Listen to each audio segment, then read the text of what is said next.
Imagine being 15 years old, alone on the highway, and a man in a blue van stops to offer you a ride. You think finally, someone nice enough to help.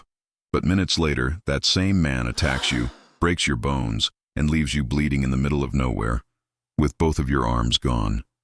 And somehow, you survive. Not only that, you help catch him. This is the terrifying true story of Mary Vincent, the girl who refused to die. It's September 1978 in California.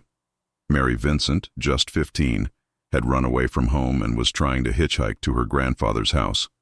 Along the road, a man named Lawrence Singleton, a 50-year-old ex-Marine, pulls up in a van. He looks like a harmless older guy, kind smile, calm voice, says he's heading in her direction. There were other hitchhikers nearby, but he insists he only has room for her. Against her gut feeling, she gets in. A few hours later, Mary realizes something's wrong. They're driving the opposite direction. When she calls him out, Singleton snaps. He knocks her unconscious, drives her to a remote canyon, and assaults her repeatedly. Then, he does something beyond comprehension.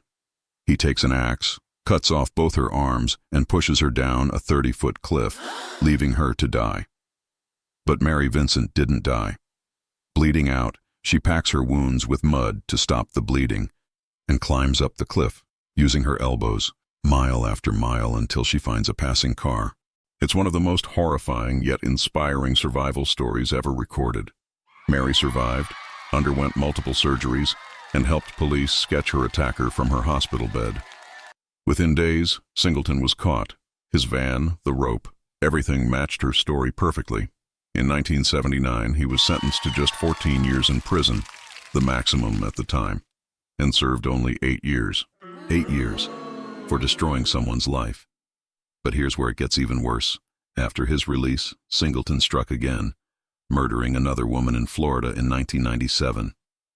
Mary's testimony years before had warned the court. She said, "He will do this again if he gets out." And she was right. Mary Vincent went on to become an artist, using prosthetic arms, turning her pain into power. Her courage helped inspire new laws that strengthen sentencing for violent offenders. Her story isn't just about what was done to her. It's about what she did afterward. She didn't let a monster define her story. She finished it herself. And that's why Mary Vincent isn't just a survivor.